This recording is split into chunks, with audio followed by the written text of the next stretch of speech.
우리 가족도 아닌데 뭘 챙겨줘야 하니? 시어머니가 검정 비닐봉투를 제 발 앞으로 던지셨습니다. 팔순잔치 연회장이었어요.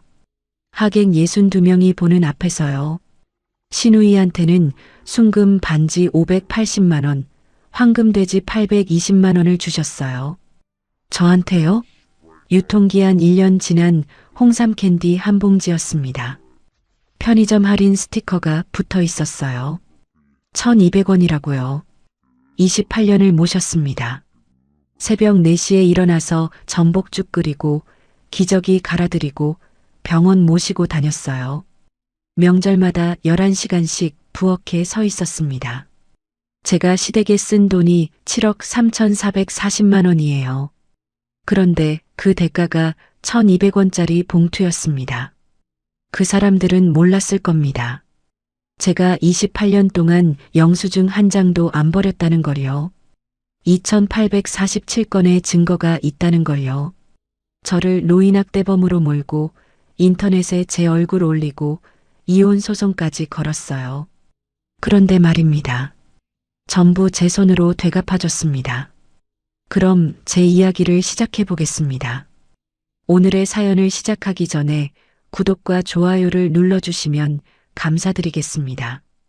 안녕하세요. 저는 61세 이순희입니다. 결혼 전에는 작은 식당에서 주방 일을 했어요. 재료비 하나하나 적어가며 원가 계산하는 게 제 일이었죠. 콩나물 한 봉지가 얼마고 두부 한 모가 얼마인지 그날그날 가계부에 꼼꼼히 적었습니다. 그때는 몰랐어요. 그 습관이 35년 후 제 인생을 지키는 무기가 될 줄은요. 여러분, 며느리로 산다는 게 어떤 건지 아시죠?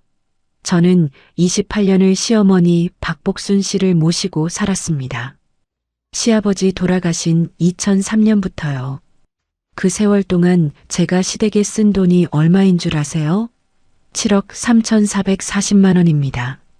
생활비 180만 원씩 28년, 병원비 120만 원씩 15년, 명절마다 경조사마다 뜯기고 또 뜯겼어요. 제 용돈은요? 한 달에 8만 원이었습니다. 그마저도 시어머니가 용돈 더 달라고 하시면 3만 원 덜어서 보태드렸어요. 그런데 말입니다. 팔순잔치 그날 저는 제가 이 집에서 어떤 존재인지 똑똑히 깨달았습니다. 서울 강남 한정식집이었어요. 대관료 480만 원, 하객 62명, 식사비 1,240만 원. 남편 박재홍 씨 카드로 결제됐지만 그 돈 어디서 나왔겠습니까?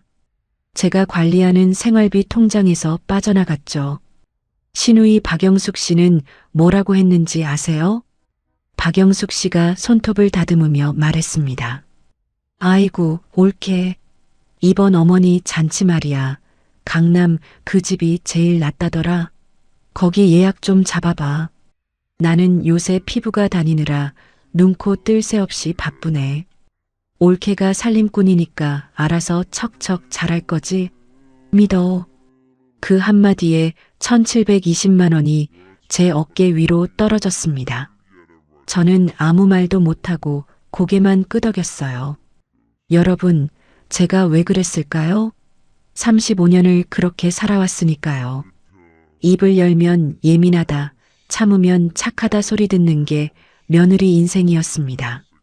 잔치 당일 연회장 좌석 배치표를 받습니다. 시어머니 자리 양옆에는 시누이 가족 4명이 앉게 되어 있었어요. 저와 남편은요, 입구 쪽 보조 테이블 8번이었습니다. 구석 중에 구석이요. 하객들 드나드는 문 바로 옆이라 찬바람이 휘윙 들어왔어요. 저는 그 자리에 앉아서 국 한 그릇도 제대로 못 떴습니다.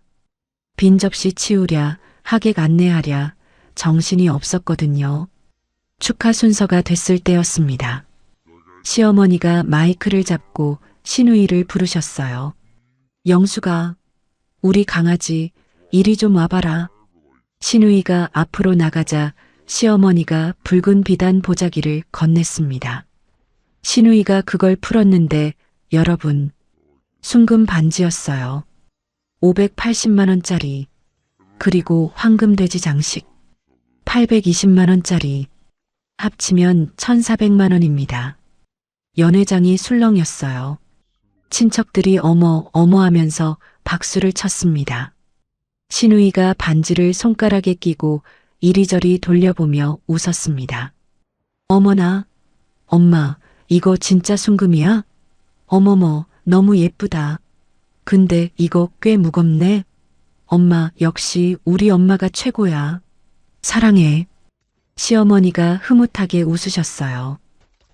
그렇고 말고 우리 귀한 딸 복 많이 받으라고 이 엄마가 금방 세 군데를 이잡듯이 뒤져서 골랐어. 마음에 드니? 저는 그때 연회장 구석에서 빈 접시를 들고 서 있었습니다. 손님들 식사 끝난 그릇을 치우고 있었거든요. 기름기 묻은 접시가 손에서 미끄덩거렸어요. 그런데 갑자기 마이크에서 제 이름이 나왔습니다. 야, 거기 며느리. 너 어딨냐? 앞으로 좀 나와봐라. 심장이 덜컥 내려앉았습니다.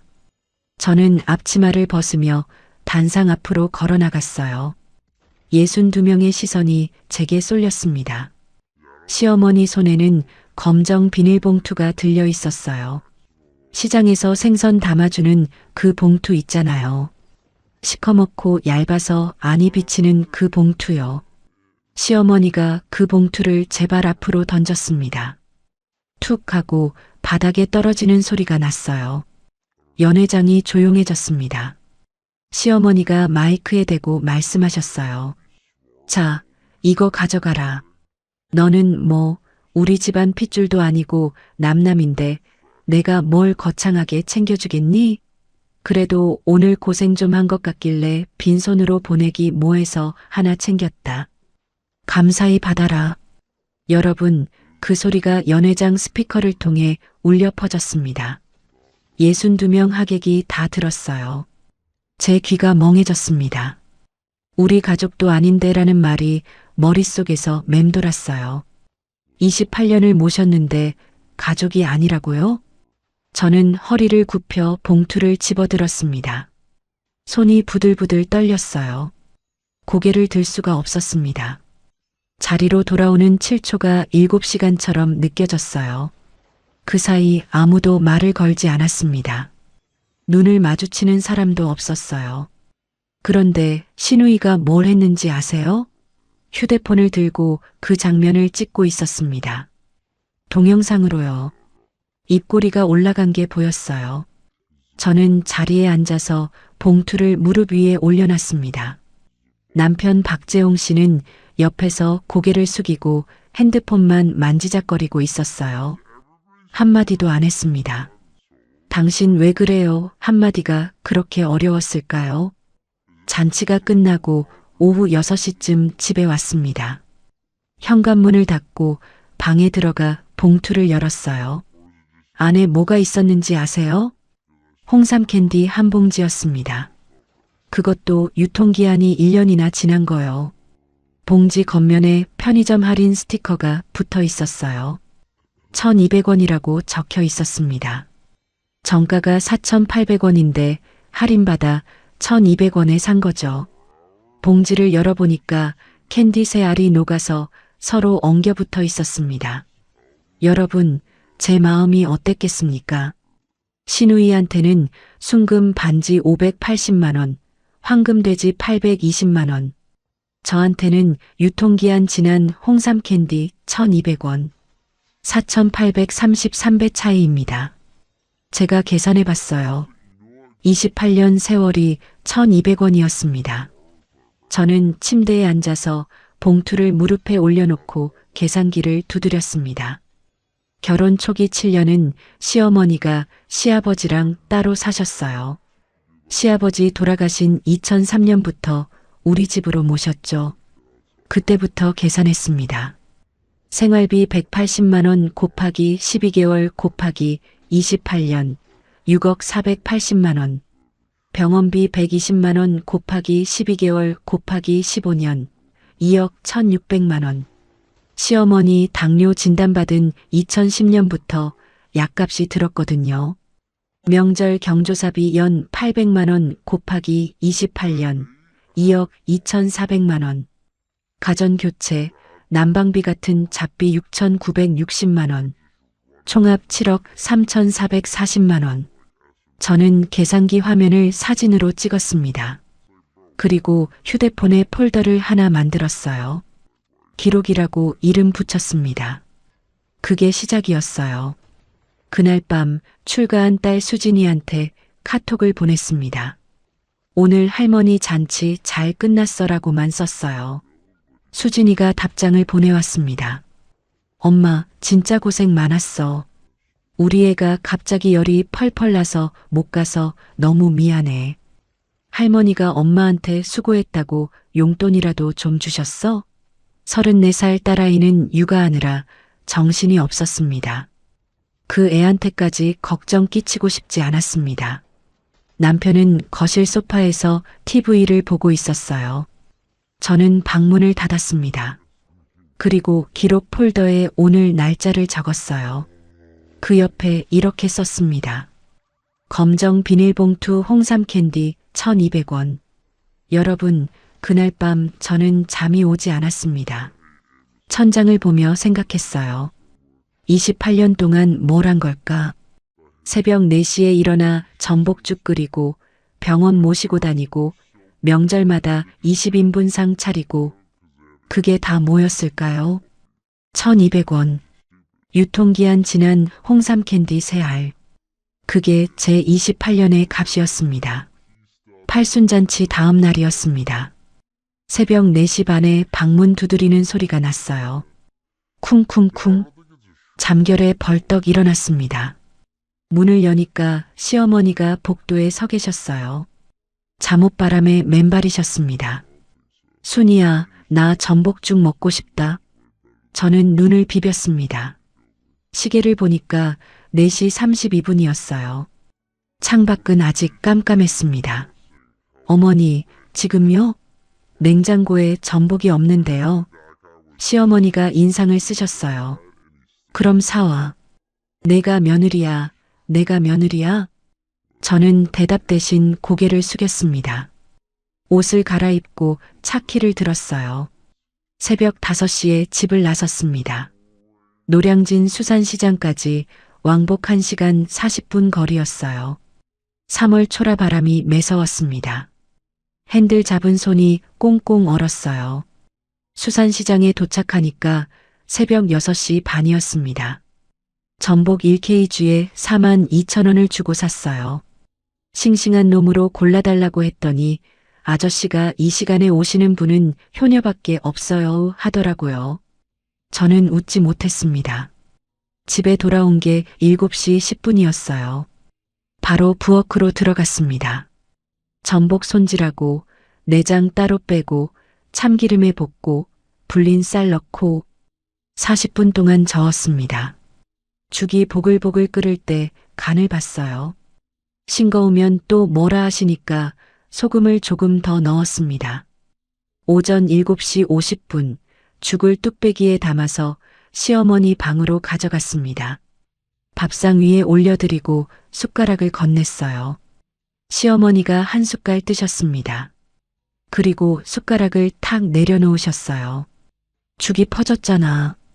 이걸 어떻게 먹어? 저는 뚝배기를 내려다봤습니다. 제가 보기엔 괜찮았어요. 그런데 시어머니는 고개를 돌리셨습니다. 됐어. 입맛 없어. 나가봐.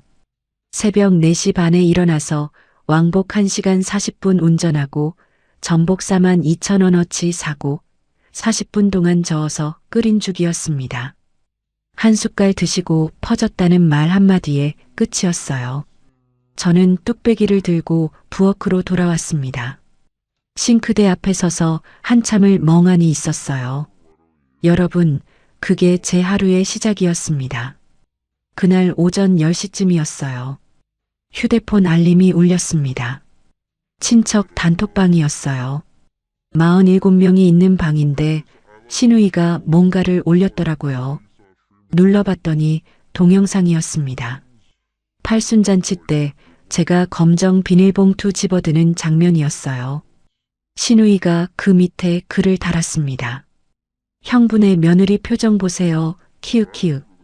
저는 손이 떨려서 휴대폰을 놓칠 뻔했습니다. 47명이 보는 방에 그 영상이 올라간 거예요. 댓글이 달리기 시작했습니다. 키읔키읔키읔 표정 실화냐, 에휴. 아무도 저를 걱정하는 말은 없었어요. 남편이 거실에서 TV를 보고 있었습니다. 저는 휴대폰을 들고 남편한테 갔어요. 여보, 이거 봐요. 영숙 씨가 단톡방에 이런 걸 올렸어요. 남편이 화면을 힐끗 보더니 말했습니다. 가족끼리 장난인데 뭘 그래. 내가 너무 예민해. 그러고는 리모컨을 들고 채널을 돌렸어요. 저는 그 자리에 서서 남편 뒤통수를 바라봤습니다. 입술을 깨물었어요. 피가 날 것 같았습니다. 아무 말도 못하고 방으로 돌아왔습니다. 그 주 목요일이 시어머니 정기검진 날이었어요. 대학병원 내과, 안과, 정형외과 3군데를 돌아야 했습니다. 저는 오전 8시에 시어머니를 모시고 집을 나섰어요. 병원 지하 1층 주차장에서 자리 찾는 데만 40분 걸렸습니다. 빙글빙글 돌았어요. 겨우 자리를 잡고 시어머니 휠체어를 꺼냈습니다. 내과 접수, 대기, 진료, 체열. 그 다음 안과. 또 접수, 대기, 진료. 정형외과까지 끝내니까 오후 1시였어요. 병원 끝나고 바로 집에 갈 수 있었을까요? 아니요. 약국 들러서 약 타고 한의원 가서 침 맞으시게 하고 대형마트 가서 장 보고 마포구 약국, 서대문구 한의원, 은평구 마트 3군데를 돌았습니다. 집에 도착하니까 오후 5시였어요. 9시간 동안 시어머니 모시고 다닌 겁니다. 현관문 열고 들어오니까 신우이가 거실 소파에 앉아 있었습니다. 언제 왔는지 커피를 마시고 있더라고요. 저는 시어머니 휠체어를 밀면서 인사했어요. 아, 영숙 씨 왔어요? 신우이가 커피잔을 내려놓으며 말했습니다. 언니, 나 엄마한테 할 말 있어서 왔어. 그러더니 시어머니한테 말했어요. 엄마, 나 요즘 쇼핑몰 자금 좀 빠듯해서 용돈 좀 더 필요한데. 시어머니가 고개를 끄덕이셨습니다. 그래, 얼마나 필요한데? 한 50만 원? 오빠네가 보태면 되잖아. 시어머니가 저를 쳐다보셨어요. 순이야, 들었지? 이번 달부터 50만 원 더 보태. 저는 입이 떨어지지 않았습니다. 이미 매달 생활비 180만 원에 병원비 120만 원을 드리고 있었어요. 총 300만 원이요. 거기에 50만 원을 더 보태라고요? 어머니, 저희도 형편이. 신우이가 끼어들었습니다. 언니, 형편이 뭐가 어려워? 오빠 대기업 다녔잖아. 퇴직금도 받았을 거고. 저는 신우이 얼굴을 봤습니다. 손톱에 빨간 매니큐어가 반짝거렸어요. 발리 여행 갔다 왔다면서 얼굴이 그을려 있었습니다. 1박에 89만 원짜리 풀빌라에서 2주를 살다 온 사람이 50만 원을 더 달라고요? 저녁에 남편한테 말했습니다. 여보, 어머니가 생활비 50만 원 더 보태래요. 영숙 씨한테 줄 용돈이 필요하대요. 남편이 TV에서 눈을 떼지 않고 말했어요. 그래, 그럼 내가 알아서 줄이면 되잖아. 뭘 나한테 그래. 저는 할 말을 잃었습니다. 제가 알아서 줄이라고요? 이미 제 용돈 8만 원에서 쥐어짜고 있는데요. 그날 밤 저는 제 용돈 8만 원에서 3만 원을 덜어내기로 했습니다. 앞으로 한 달에 5만 원으로 살아야 했어요. 화장품 살 돈은 없었습니다. 친구 만나서 커피 한 잔 마실 여유도 없어졌어요. 추석 연휴가 다가왔습니다. 연휴 전날 오후 2시에 시어머니 집에 도착했어요. 20인분 상차림 재료를 사야 했습니다. 마트에서 장을 봤는데 계산대에서 금액이 찍혔어요. 87만 원. 제 카드로 결제했습니다. 집에 돌아와서 오후 3시부터 요리를 시작했어요. 갈비찜, 잡채, 동그랑땡, 전, 나물 5가지. 11시간 동안 부엌에 서 있었습니다. 다리가 퉁퉁 부었어요. 허리가 끊어지는 것 같았습니다. 새벽 2시에 겨우 끝내고 설거지를 시작했어요. 3시간 30분 걸렸습니다. 새벽 5시 30분에 겨우 눕혔어요. 2시간 자고 아침 8시에 일어났습니다. 시누이 가족 4명이 도착했거든요. 식사 준비를 해야 했어요. 점심까지 대접하고 나니까 오후 1시였습니다. 시누이가 자리에서 일어나더니 말했어요. 우리 시댁 가야 해서 먼저 갈게. 설거지가 산더미였습니다. 그릇이 싱크대에 쌓여 있었어요. 저는 시누이 뒷모습을 봤습니다. 영숙 씨, 설거지라도 좀. 시누이가 현관에서 돌아보며 말했어요. 언니, 나 오늘 운전 많이 해야 해서 힘들어. 오빠한테 시켜. 남편은요? 거실 소파에 드러누워서 TV를 보고 있었습니다. 저는 부엌으로 돌아왔어요. 혼자 설거지를 했습니다. 점심 식사 때였어요. 친척 12명이 둘러앉아 있었습니다. 시어머니가 갑자기 말씀하셨어요. 우리 며느리는 복이 없어. 애도 하나밖에 못 낳았잖아. 저는 부엌 싱크대 앞에 서 있었습니다. 명절 음식 데우고 있었거든요. 그 말이 귀에 들어왔어요. 가슴이 철렁 내려앉았습니다. 손에 들고 있던 국자를 놓칠 뻔했어요. 복이 없다고요? 애를 하나밖에 못 낳아서요? 저한테는 출가한 딸 수진이가 있습니다. 34살이에요. 수진이가 시집가서 아이 낳고 육아하느라 정신없이 살고 있어요. 자주 못 만나지만 그래도 제 딸입니다. 그런데 애도 하나밖에 못 낳았다고 친척들 앞에서요? 연휴 마지막 날 귀가했습니다. 차 안에서 남편한테 말했어요. 여보, 어머니가 친척들 앞에서 그런 말씀하시면 어떡해요. 너무 창피했어요. 남편이 핸들을 잡은 채 말했습니다.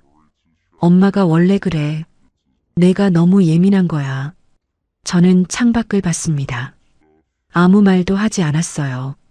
눈물이 날 것 같아서 입술을 꽉 깨물었습니다. 그 주 토요일이었어요. 시누이 인스타그램에 새 게시물이 올라왔습니다. 요즘 젊은 사람들이 많이 본다는 그 인스타그램 있잖아요. 발리 풀빌라 2주 살기라는 제목이었어요. 숙소 태그를 눌러봤더니 1박 요금이 89만 원이라고 나오더라고요. 2주면 14박. 89만 원 곱하기 14. 1246만 원입니다. 부모님 생활비 한 푼 안 보태는 사람이 1246만 원짜리 여행을 다녀왔어요. 그러면서 저한테는 50만 원 더 보태라고 했습니다. 저는 그날 밤 시어머니 약값 영수증을 정리했어요. 23장이었습니다. 날짜 순으로 정렬해서 투명 파일에 끼웠어요. 스마트폰 카메라로 하나하나 촬영했습니다. 기록 폴더에 저장했어요. 그리고 가계부 앱을 깔았습니다. 시댁 지출이라는 카테고리를 새로 만들었어요. 28년치 데이터를 역추산해서 입력하기 시작했습니다. 과거 영수증이랑 통장 내역을 대조했어요. 매일 밤 11시부터 새벽 1시까지 2주 동안 작업했습니다. 총 1892건의 지출 기록이 정리됐습니다. 여러분, 사람이 어떻게 그럴 수 있나요? 저는 28년 동안 새벽에 일어나 죽 끓이고 병원 모시고 다니고 명절마다 11시간씩 요리했습니다. 그런데 돌아온 건 죽이 퍼졌다. 복이 없다. 예민하다였어요. 그래도 저는 참았습니다. 참는 게 며느리 도리인 줄 알았으니까요. 그런데 말입니다. 제가 참는 동안 저를 밟고 있었던 사람들이 있었어요. 그걸 그때는 몰랐습니다. 추석 연휴가 끝나고 10월 첫째 주 화요일이었습니다. 오후 3시쯤 휴대폰이 울렸어요. 시어머니가 쓰러지셨다는 연락이었습니다. 대형마트 주차장에서였대요. 장 보시다가 갑자기 쓰러지셨다고 했습니다. 저는 앞치마도 못 벗고 차에 올랐어요. 응급실까지 40분 걸렸습니다. 신호등마다 걸렸어요. 손이 떨려서 핸들을 제대로 잡기가 힘들었습니다. 응급실에 도착하니까 시어머니가 침대에 누워 계셨어요. 의식은 있으셨습니다. MRI를 찍었다고 했어요. 담당 의사가 저를 불렀습니다. 보호자분이세요? 네, 며느리입니다. 의사가 MRI 사진을 보여주며 말했어요. 경도인지장애입니다. 치매 초기 단계로 보시면 됩니다. 앞으로 24시간 보호자 동반이 필요합니다. 24시간이요. 저는 그 말에 멍해졌습니다. 지금도 하루 종일 시어머니 모시고 있는데 이제 24시간을 붙어 있으라고요? 병원 복도로 나와서 신우이한테 전화했습니다. 영숙 씨, 어머니가 치매 초기 판정 받으셨어요. 24시간 보호자가 필요하대요. 우리 교대로 해야 할 것 같은데. 신우이가 끊기 전에 말했습니다. 언니, 오빠네가 모시잖아. 나는 애들 중간고사 기간이라 안 돼. 학원 뺑뺑이 돌려야 해. 뚜 하고 전화가 끊겼습니다. 저는 휴대폰을 들고 복도에 서 있었어요. 사람들이 지나다녔습니다. 아무도 저를 쳐다보지 않았어요. 저녁에 남편한테 전화했습니다. 여보, 어머니 치매 판정 받으셨어요. 24시간 누가 받으려야 하는데 당신이 좀 도와줘요. 남편이 한숨을 쉬더니 말했어요. 나 다음 주부터 싱가포르 출장이야. 2주 동안 회사에서 자원자 뽑길래 손 들었어. 어떻게 가야지. 자원했다고요? 어머니가 쓰러졌는데 해외 출장을 자원했다고요? 여보, 어머니가 아프신데. 엄마한테 내가 잘해. 나 회의 들어가야 해. 끊어. 뚜뚜뚜. 전화가 끊겼습니다. 저는 병원 복도 의자에 주저앉았어요. 다리에 힘이 풀렸습니다. 결국 저 혼자였습니다. 시어머니 퇴원하시는 날 저는 시어머니 집으로 짐을 옮겼어요. 옷가지 7벌, 세면도구, 혈압계. 그게 제 짐 전부였습니다. 입주 간병이 시작됐어요. 하루 일과가 어땠는지 아세요? 새벽 5시에 일어나서 시어머니 기저귀 확인했습니다. 기저귀 한 팩에 2만 원이에요. 일주일에 3팩 썼습니다. 한 달이면 기저귀 값만 24만 원이었어요. 아침 6시에 죽 끓이고 7시에 아침 식사 도와드리고 8시에 약 챙겨드리고 오전에 병원 데이케어 프로그램 보내드리면 오후 4시까지 자유시간이었습니다. 자유시간이라고요? 아니요. 그 시간에 빨래하고 청소하고 장보고 저녁 준비했어요. 오후 4시에 시어머니 모시러 가고 저녁 식사 차려드리고 9시에 주무시게 해드리고 그러고 나면 밤 10시였습니다. 그런데 밤이라고 끝이 아니었어요. 시어머니가 새벽에 자주 깨셨거든요. 2시간마다 한 번씩 화장실 가신다고 부르셨어요. 저는 눈을 제대로 붙일 수가 없었습니다. 간병 4일째 새벽 3시였어요. 시어머니가 화장실 가시다가 복도에서 넘어지셨습니다. 쿵 하는 소리에 잠이 확 깼어요. 뛰어나갔더니 시어머니가 바닥에 누워 계셨습니다. 다행히 크게 다치신 데는 없었어요. 부축해서 다시 침대에 눕혀드렸습니다. 그날 이후로 저는 잠을 못 잤어요. 시어머니가 움직이실까봐 귀를 쫑긋 세우고 있었거든요. 눈을 감아도 잠이 안 왔습니다. 간병 7일째였습니다. 새벽 3시 15분이었어요. 시어머니가 잠드신 걸 확인하고 욕실에 들어갔습니다.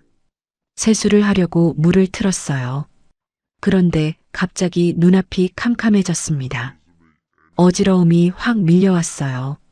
저는 세면대 모서리에 이마를 부딪히며 쓰러졌습니다. 정신이 들었을 때 차가운 타일 바닥에 누워 있었어요. 이마에서 뭔가가 흘러내렸습니다. 손으로 만져보니까 비었어요. 저는 기어서 휴대폰을 집었습니다. 119에 전화했어요. 말이 제대로 안 나왔습니다. 살려주세요. 구급대원이 왔을 때 저는 욕실 바닥에 쓰러져 있었어요. 들것에 실려서 병원으로 갔습니다. 서울 서대문구 소재 종합병원 응급실이었어요. 눈을 떴을 때 하얀 천장이 보였습니다. 코에 산소호흡기가 꽂혀 있었어요. 팔에는 수액줄이 연결되어 있었습니다. 의사가 침대 옆에 서 있었어요. 이순희 씨, 정신이 드세요? 저는 고개를 끄덕였습니다. 만성피로 누적이에요. 저혈압에 경미한 뇌진탕까지 있습니다. 입원 3일 권고합니다. 의사가 제 눈을 들여다보며 말했어요. 이대로 가시면 정말 쓰러져서 못 일어나십니다. 본인 몸 좀 챙기세요. 저는 아무 말도 못했습니다. 눈물이 흘렀어요. 주먹으로 눈을 닦았습니다. 입원실로 옮겨졌습니다. 4인실이었어요. 침대에 누워서 휴대폰을 확인했습니다. 남편한테서 문자가 와 있었어요. 딱 한 통이었습니다. 엄마 잘 부탁해. 나 회의 중. 퇴원하면 연락해. 여러분, 제 마음이 어땠겠습니까? 저는 쓰러져서 응급실에 실려왔습니다. 이마에서 피가 났어요. 의사가 못 일어나십니다라고 했습니다. 그런데 남편이 보낸 문자가 뭐였냐고요. 엄마 잘 부탁해. 시어머니 걱정이었어요. 저 걱정이 아니라요. 아내가 쓰러졌는데 괜찮냐는 말 한마디가 없었습니다. 저는 휴대폰을 이불 위에 내려놓았어요. 천장을 봤습니다. 하얀 천장에 형광등이 깜빡거렸어요. 35년을 같이 살았습니다. 그 사람한테 저는 뭘까요? 시어머니 간병하는 사람? 밥 차려주는 사람? 청소하는 사람? 남편이라는 사람한테 저는 사람이 아니었어요. 입원 3일째 되는 날 오후 퇴원 수속을 밟았습니다. 병원비 47만 원을 내고 시어머니 집으로 돌아왔어요. 이마에 밴드를 붙인 채로요. 집에 들어오니까 시어머니가 거실에 앉아 계셨어요. 저를 보시더니 말씀하셨습니다. 왔어? 너 없으니까 밥이 맛이 없더라. 저 걱정은 없으셨어요. 밥맛이 없었다는 말만 하셨습니다. 그날 저녁 시어머니 통장 정리를 도와드렸어요. 농협 통장이었습니다. 잔액을 확인하려고 거래 내역을 훑어보다가 이상한 걸 발견했습니다. 최근 3개월간 큰 금액이 빠져나가 있었어요. 7월 3일 700만 원 이체, 7월 28일 800만 원 이체, 8월 15일 600만 원 이체, 9월 5일 700만 원 이체, 총 2,800만 원이었습니다. 이체받은 계좌는 전부 국민은행이었어요. 저는 시어머니께 여쭤봤습니다. 어머니, 이 돈은 어디로 보내신 거예요? 2,800만 원이나 빠져나갔어요. 시어머니가 고개를 갸웃하셨어요. 내가 그랬나 기억이 안 나. 저는 가슴이 덜컥 내려앉았습니다. 2,800만 원을요? 기억이 안 나신다고요? 저는 신우이한테 전화했어요. 영숙 씨, 어머니 통장에서 2,800만 원이 빠져나갔어요. 혹시 알아요? 신우이가 퉁명스럽게 대답했습니다. 엄마가 직접 하신 거예요. 왜 난리예요? 아니, 그 돈이 어디로 간 건지. 언니, 우리 엄마 돈 우리 엄마 마음대로 쓰는 건데 뭔 상관이에요? 참견 좀 그만해요. 뚜 하고 전화가 끊겼습니다. 저는 이상했습니다. 시어머니가 치매 초기인데 3개월 동안 2,800만 원을 이체하셨다고요? 게다가 기억이 안 나신다고요? 저는 휴대폰 카메라로 이체 명세서 사장을 촬영했습니다. 기록 폴더에 저장했어요. 그리고 컴퓨터를 켜서 대법원 인터넷 등기소에 접속했습니다. 시어머니 명의 부동산 등기부등본을 발급받았어요. 화면에 뜬 내용을 보고 저는 눈을 의심했습니다. 시어머니 소유였던 서울 마포구 아파트가 있었어요. 전용 84제곱미터, 시가 4억 2천만 원짜리 아파트였습니다. 그 아파트가 6개월 전인 4월 15일에 소유권 이전이 되어 있었어요. 새 소유자 이름은 박영숙이었습니다. 신우이요. 이전 원인은 증여라고 적혀 있었어요. 저는 국세청 홈택스에 접속했습니다. 증여세 납부 내역을 조회했어요. 증여세 8,400만 원이 시어머니 계좌에서 납부된 기록이 있었습니다. 신우이가 낸 게 아니었어요. 시어머니 돈으로 세금까지 낸 거예요. 계산을 해봤습니다. 아파트 4억 2천만 원, 증여세 대납 8,400만 원, 현금 이체 2,800만 원, 총 5억 3,200만 원이었습니다. 신우이가 시어머니한테서 5억이 넘는 돈을 빼간 거예요. 그것도 시어머니가 치매 판정 받기 직전에요. 저는 화장실에 들어갔습니다. 문을 잠그고 세면대 거울 앞에 섰어요. 5분 동안 거울 속 제 얼굴을 봤습니다. 핏기가 없었어요. 이마에는 밴드가 붙어 있었고 손등에는 간병하면서 생긴 멍이 3군데 남아 있었습니다. 저는 휴대폰 메모장을 열었어요. 한 줄을 적었습니다. 참을 것인가, 기록할 것인가. 그 아래 한 줄을 더 적었어요. 기록한다. 그날 밤 35년 결혼 생활에서 처음으로 남편한테 먼저 전화하지 않았습니다. 연락 기다리지도 않았어요. 저는 이불을 덮고 천장을 봤습니다. 여러분, 사람이 어떻게 그럴 수 있나요? 저는 쓰러져서 병원에 실려갔습니다. 그런데 남편은 엄마 잘 부탁해라고 했어요. 신우이는 시어머니 재산 5억을 빼갔습니다. 시어머니는 밥이 맛이 없더라고 했어요. 28년 동안 저는 뭘 한 걸까요? 새벽에 일어나 죽 끓이고 기저귀 갈아드리고 병원 모시고 다녔습니다. 그 대가가 뭐였냐고요. 병원 침대에서 받은 문자 한 통. 엄마 잘 부탁해. 그게 전부였습니다. 퇴원 후 2주째 되는 날이었습니다. 서대문구 종합병원 외래 진료가 있었어요. 뇌진탕 경과 관찰 때문이었죠. 오전 10시에 대기실 의자에 앉아 있었습니다. 이마에 붙인 밴드는 떼었지만 아직 흉터가 남아 있었어요. 대기 번호표를 보고 있는데 누군가 옆에 앉았습니다. 간호사였어요.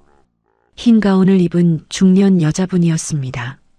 저를 힐끗 보더니 말을 걸었어요. 어르신, 손등에 멍이 많으시네요. 저는 손등을 내려다봤습니다. 시어머니 부축하다가 생긴 멍이 아직 남아 있었어요. 노란색으로 변해 있었습니다. 아, 이거요. 어머니 간병하다가. 간호사가 고개를 끄덕이더니 말했어요. 어르신, 잠깐 커피 한 잔 하실래요? 저 지금 휴게 시간이거든요. 저는 얼떨결에 따라갔습니다. 병원 지하 1층 휴게실이었어요. 자판기 커피를 2잔 뽑아서 테이블에 앉았습니다. 간호사가 명찰을 보여줬어요. 정미영, 48세라고 적혀 있었습니다. 저도 시월드 때문에 고생 많이 했어요. 10년 전에 이혼했거든요. 저는 커피잔을 든 채 정미영 씨를 봤습니다. 처음 보는 사람인데 왜 이런 얘기를 하는 걸까요? 정미영 씨가 말을 이었어요. 어르신 표정 보니까 제가 그때랑 똑같아요. 지칠 대로 지치셨죠? 병원 응급실에서 어르신 실려 오시는 거 봤거든요. 혼자 오셨더라고요. 저는 입술을 깨물었습니다. 눈물이 날 것 같았어요. 보호자분은 안 오셨어요? 남편은 해외 출장 중이에요. 신우이는 바쁘대요. 정미영 씨가 한숨을 쉬었습니다. 그래서 어르신 혼자 쓰러지신 거예요. 아무도 안 챙겨주니까. 저는 고개를 숙였습니다. 자판기 커피가 식어가고 있었어요. 정미영 씨가 제 손을 잡았습니다. 어르신, 제가 드릴 말씀이 있어요. 저는 고개를 들었습니다. 기록하세요. 네, 저도 그랬어요. 시어머니한테 당하고 남편한테 무시당하고 10년을 참았어요. 그런데 어느 날 깨달았어요. 참기만 하면 아무도 제 편이 안 돼준다는 거요. 정미영 씨가 제 눈을 똑바로 봤습니다. 그래서 기록했어요. 통장 내역, 영수증, 대화 내용 다 모았어요. 그게 저를 살렸습니다. 이혼할 때 재산분할 제대로 받았거든요. 저는 정미영 씨 얼굴을 봤습니다. 진심이었어요. 눈빛이 단단했습니다. 정미영 씨가 가방에서 수첩을 꺼냈어요. 한 장을 찢어서 뭔가를 적었습니다. 저한테 건네줬어요. 여기요. 대한법률구조공단 전화번호 국번 없이 130이에요. 무료로 법률 상담 받을 수 있어요. 그리고 여성긴급전화 1366 서대문구 무료심리상담센터 주소도 적어뒀어요. 저는 그 종이를 받았습니다. 손이 떨렸어요. 어르신, 증거가 필요해요. 지금부터라도 모으세요. 나중에 꼭 필요할 날이 옵니다. 그날 집에 돌아왔습니다. 시어머니는 요양병원 데이케어 프로그램에 가 계셨어요. 저는 거실 바닥에 주저앉았습니다. 정미영 씨가 준 종이를 한참 들여다봤어요. 기록하라고 했습니다. 증거를 모으라고 했습니다. 저는 벌떡 일어났어요. 방으로 가서 짐을 뒤졌습니다. 28년 동안 모아둔 가계부가 있었어요. 수기로 쓴 노트 12건이었습니다. 종이 영수증 박스 3개, 카드 명세서 파일 4권. 거실 바닥에 전부 꺼내서 펼쳤어요. 바닥이 종이로 뒤덮였습니다. 28년치 기록이었어요. 2003년 1월 시어머니 모시기 시작한 달부터 지난달까지 영수증마다 날짜가 적혀 있었습니다. 마트 영수증, 약국 영수증, 병원비 영수증, 명절 장보기 영수증. 저는 그날부터 정리를 시작했습니다. 매일 오후 7시부터 밤 11시까지 4시간씩 작업했어요. 날짜 순으로 분류하고 금액을 엑셀에 입력했습니다. 영수증 한 장 한 장 스마트폰 카메라로 촬영해서 저장했어요. 10일이 걸렸습니다. 종이 영수증 1247장, 디지털 명세서 스크린샷 892장, 총 2139건의 지출 기록이 확보됐어요. 그 다음 대한법률구조공단에 전화했습니다. 132번이요. 상담원이 받았어요. 무료 법률 상담 신청하시려면 소득 기준 심사가 필요합니다. 기준 중위소득 125% 이하여야 해요. 건강보험료 납부 확인서랑 가족관계 증명서 팩스로 보내주세요. 저는 서류를 준비했습니다. 주민센터에 가서 가족관계 증명서 떼고 건강보험공단에서 납부 확인서 발급받았어요. 팩스로 보냈습니다. 3일 후 전화가 왔어요. 이순희님, 무료 법률 지원 대상자로 선정되셨습니다. 상담 일정은 다음 주 수요일 오후 2시 서울중앙지부로 오시면 됩니다. 저는 전화를 끊고 주먹을 꽉 쥐었습니다. 심장이 두근거렸어요. 상담 전날 밤 모든 자료를 USB 2개에 복사했습니다. 하나는 예비용이에요. 종이 서류는 날짜 순으로 정렬해서 투명 바인더 5권에 정리했습니다. 바인더 겉면에 연도를 적어놨어요. 2003-2007, 2008-2012 이런 식으로요. 상담 당일 오후 2시 법률구조공단 서울중앙지부에 도착했습니다. 상담실에 들어가니까 여자 변호사가 앉아 있었어요. 명패에 최윤아 변호사라고 적혀 있었습니다. 45살쯤 돼 보였어요. 이순희 씨 앉으세요. 어떤 상담 받으러 오셨어요? 저는 바인더 5권과 USB를 테이블 위에 올렸습니다. 28년 동안 시어머니 모신 기록이에요. 전부 제가 정리했습니다. 최윤아 변호사가 바인더를 펼쳤어요. 영수증을 하나하나 넘기며 봤습니다. 30분 정도 지났을까요? 변호사가 고개를 들었습니다. 이순희 씨, 이건 교과서급 증거입니다. 이 정도면 싸울 수 있어요. 저는 가슴이 뛰었습니다. 숨이 가빠졌어요. 정말요? 네. 재산분할 기여분 청구, 부당이득 반환 청구, 명의도용 의심건 추가 조사, 3가지 법적 경로가 있어요. 하나씩 설명해 드릴게요. 최윤아 변호사가 종이에 적으며 설명했습니다. 저는 고개를 끄덕이며 들었어요. 희망이 생겼습니다. 처음으로 내 편이 생긴 것 같았어요. 상담 끝나고 집에 돌아왔습니다. 저녁 7시쯤이었어요. 저는 충청남도 서산시에 계신 친정어머니한테 전화했습니다. 어머니는 시골 작은 집에서 혼자 사세요. 국민연금 월 42만 원으로 생활하시죠. 엄마, 나야. 순이야, 무슨 일이야? 목소리가 왜 그래? 저는 그동안 있었던 일을 말씀드렸어요. 팔순잔치 검정 비닐봉투부터 시누이가 5억 넘게 빼간 것까지. 어머니는 한참 동안 아무 말 없이 들으셨습니다. 엄마, 나 이제 그냥 못 살겠어. 법적으로 싸워보려고. 어머니가 한숨을 쉬셨어요. 순이야, 내가 널 시집 보내고 35년을 죄인처럼 살았다. 내가 고생하는 거 알면서도 시집 잘 살아야지 그 말밖에 못 해줬어. 저는 눈물이 났습니다. 엄마, 이제 내 인생 살아라. 엄마가 도와줄 건 없지만. 어머니가 말을 멈추셨어요. 잠시 후 다시 말씀하셨습니다. 엄마가 국민연금에서 15년 동안 몰래 모아둔 돈 있어. 1200만 원이야. 필요하면 보태줄까? 저는 울음이 터질 것 같았어요. 월 42만 원 받으시면서 15년 동안 모으신 거예요. 얼마나 아끼셨을까요? 고기 한 점 안 드시고 난방비 아끼려고 전기장판만 깔고 사셨을 거예요. 엄마, 아직은 괜찮아요. 정 필요하면 그때 말할게요. 전화를 끊고 한참을 울었습니다. 그 주 토요일 오후였어요. 시어머니가 요양병원 데이케어 프로그램에 가 계셨습니다. 오전 10시부터 오후 4시까지요. 저는 그 시간을 이용했어요.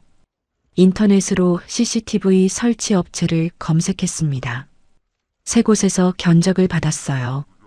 가장 저렴한 곳이 48만 원이었습니다. 거실, 주방, 현관 3곳에 카메라를 다는 비용이었어요. 저는 제 비상금 통장에서 현금을 인출했습니다. 48만 원이요. 그 돈으로 CCTV를 설치했어요. 설치 기사가 물었습니다. 영상 저장은 어디로 할까요? 클라우드로 하면 월정액이 나가는데요.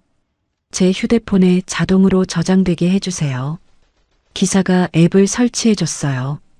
날짜별로 영상 검색이 가능했습니다. 테스트 촬영을 해보니까 거실 소파까지 선명하게 나왔어요. 그날 저녁 남편한테 문자를 보냈습니다. 이제부터 심오진 모든 대화와 상황이 녹화됩니다. 읽음 표시가 떴어요. 하지만 답장은 오지 않았습니다. 저는 휴대폰 갤러리를 열었어요.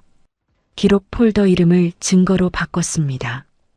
6자리 비밀번호를 설정했어요.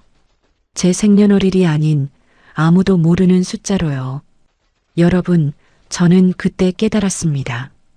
참기만 하면 아무것도 바뀌지 않는다는 걸요. 28년 동안 예민하다. 그냥 넘어가라. 가족이니까 그 말에 속았습니다. 가족이니까 참아야 한다고요? 아니에요. 가족이면 서로 아껴줘야죠. 정미영 씨 말이 맞았어요. 기록해야 합니다. 증거를 모아야 해요. 그래야 내 편이 생깁니다. 저는 그날 밤 바인더 5권을 다시 펼쳤습니다. 영수증을 하나하나 넘기며 확인했어요. 2003년 2월 15일 시어머니 병원비 35만 원. 2003년 3월 1일 생활비 180만 원. 2003년 5월 5일 어버이날 선물 28만 원. 28년이었습니다. 종이 한 장 한 장에 제 세월이 담겨 있었어요. 저는 메모장을 열었습니다. 한 줄을 적었어요. 이제부터 나를 지킨다. 다음에 설 명절이 돌아왔습니다. 시어머니 집 거실에서 친척 모임이 열렸어요. 참석 인원이 27명이었습니다. 시어머니 쪽 친척들이요. 삼촌, 고모, 사촌 언니들까지 다 모였어요. 오전 10시부터 상차림을 시작했습니다. 갈비찜, 잡채, 전, 나물. 작년이랑 똑같았어요. 부엌에서 11시간 동안 서 있었습니다. 오후 1시에 겨우 식사가 끝났어요. 저는 부엌에서 앞치마를 벗었습니다. 설거지를 시작하려던 참이었어요.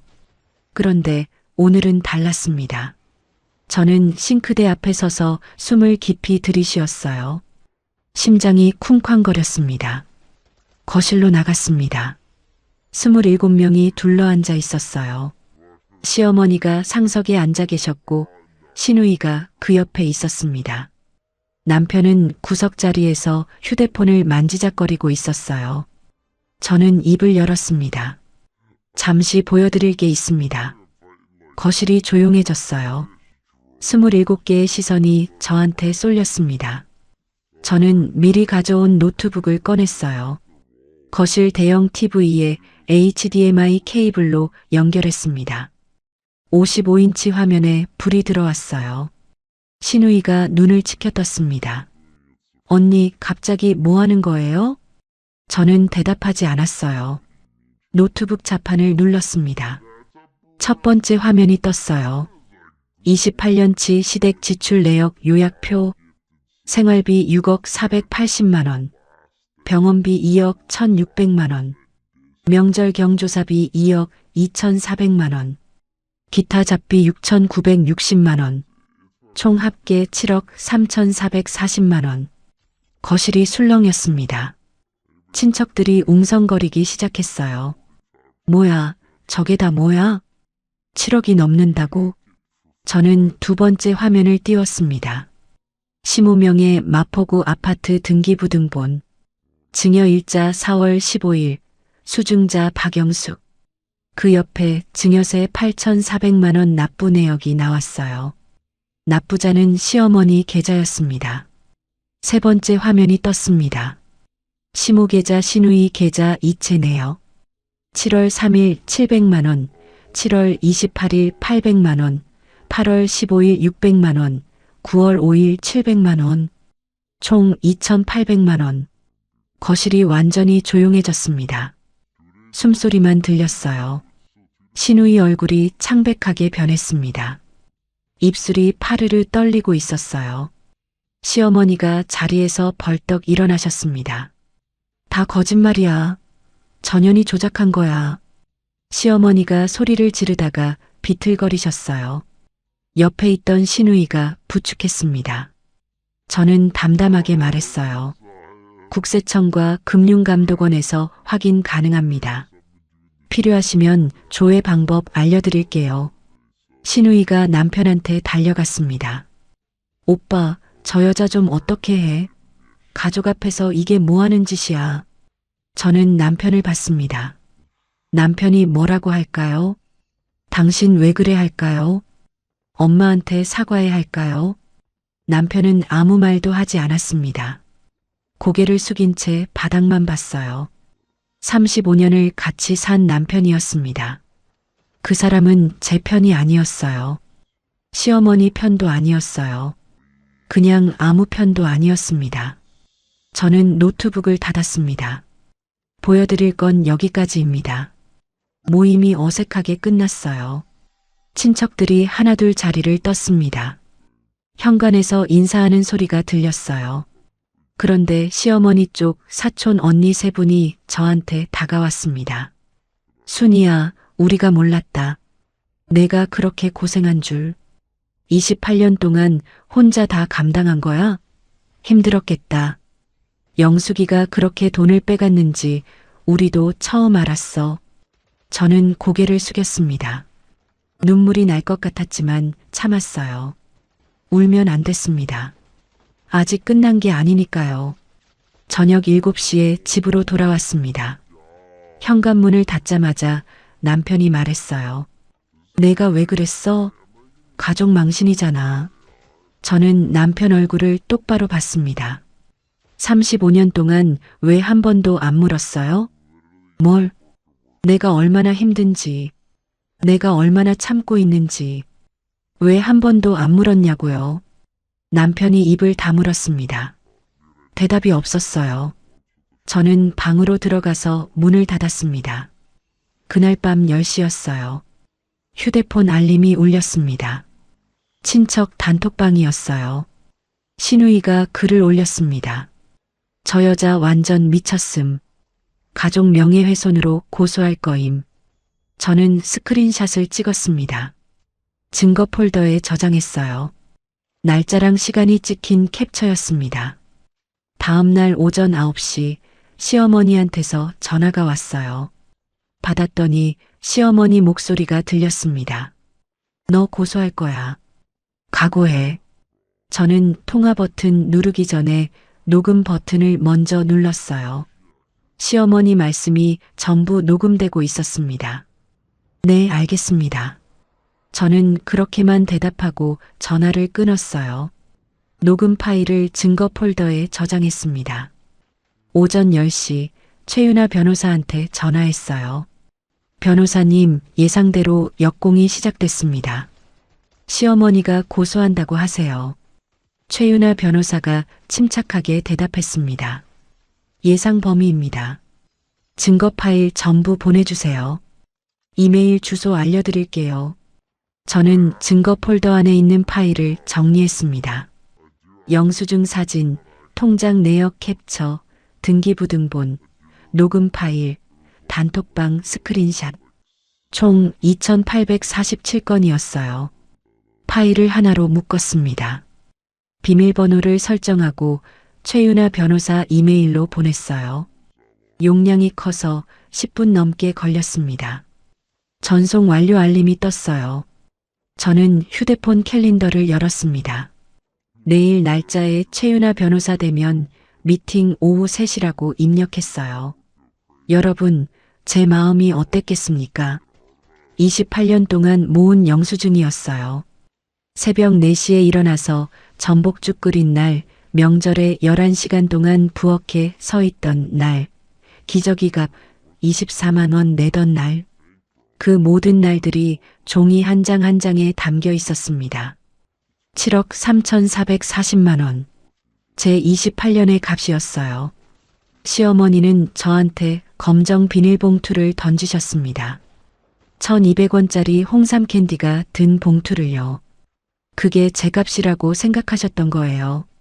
그런데 말입니다. 저한테는 영수증이 있었어요. 기록이 있었습니다. 28년 동안 한 장도 안 버리고 모아뒀거든요. 정미영 씨 말이 맞았어요. 기록이 나를 살립니다.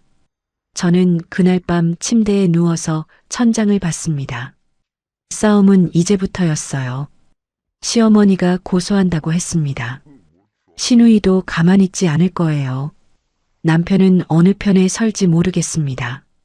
그래도 저는 두렵지 않았어요. 왜냐고요?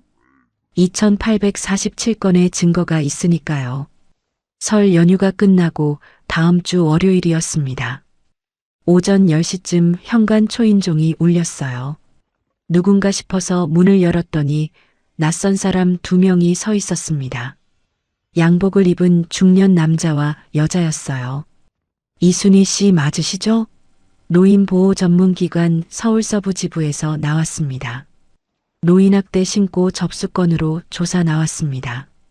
저는 귀를 의심했습니다. 노인학대요? 제가요? 무슨 말씀이세요? 저는 학대한 적 없는데요. 신고가 접수됐습니다. 피해자 박복순 씨, 가해자로 지목된 분이 이순희 씨예요. 잠시 조사에 협조해 주셔야 합니다. 저는 멍하니 서 있었어요. 다리에 힘이 풀렸습니다. 조사관 2명이 집 안으로 들어왔어요. 조사관이 시어머니 방으로 들어갔습니다. 시어머니와 따로 면담을 한다고 했어요. 저는 거실에서 대기해야 했습니다. 소파에 앉아서 손을 꼭 쥐었어요. 손바닥에 땀이 났습니다. 30분이 지났어요. 시어머니 방에서 무슨 소리가 들렸습니다. 시어머니 목소리였어요. 뭐라고 하시는지는 안 들렸지만 가끔 목소리가 높아졌어요. 면담이 끝나고 조사관이 저한테 왔습니다. 이순희 씨, 피신고인 조사 진행하겠습니다. 몇 가지 질문 드릴게요. 저는 고개를 끄덕였어요. 조사관이 수첩을 펼쳤습니다.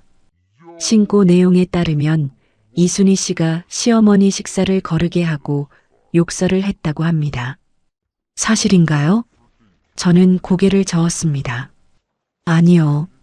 저는 28년 동안 하루도 빠짐없이 식사 챙겨드렸습니다. 욕설도 한 적 없어요. 증거가 있으신가요? 저는 자리에서 일어났어요. 휴대폰을 가져왔습니다. CCTV 영상 있습니다. 거실, 주방, 현관 세 곳에 카메라 설치해뒀어요. 42시간 분량 있습니다. 조사관이 눈을 동그랗게 떴어요. CCTV요? 네. 날짜별로 정리해뒀습니다. USB에 담아드릴까요? 저는 미리 준비해둔 USB를 건넸습니다. 조사관이 받아들었어요. 영상 확인 후 결과 통보드리겠습니다. 조사관들이 돌아갔습니다. 현관문이 닫히고 나서야 저는 소파에 주저앉았어요. 온몸에 힘이 빠졌습니다. 노인학대범이라고요. 28년 동안 새벽 4시에 일어나서 죽 끓이고 기저귀 갈아드리고 병원 모시고 다닌 제가요. 세상에 어떻게 이럴 수 있나요?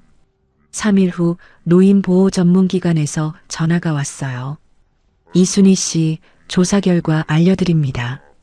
CCTV 영상 확인 결과 학대 정황이 없는 것으로 판단됐습니다. 종결 예정입니다. 저는 안도의 한숨을 내쉬었어요. 다행이다 싶었습니다. 그런데 그게 끝이 아니었어요. 5일 후 휴대폰에 문자가 왔습니다. 서울서 부경찰서입니다. 노인학대 혐의 관련 출석 요청합니다.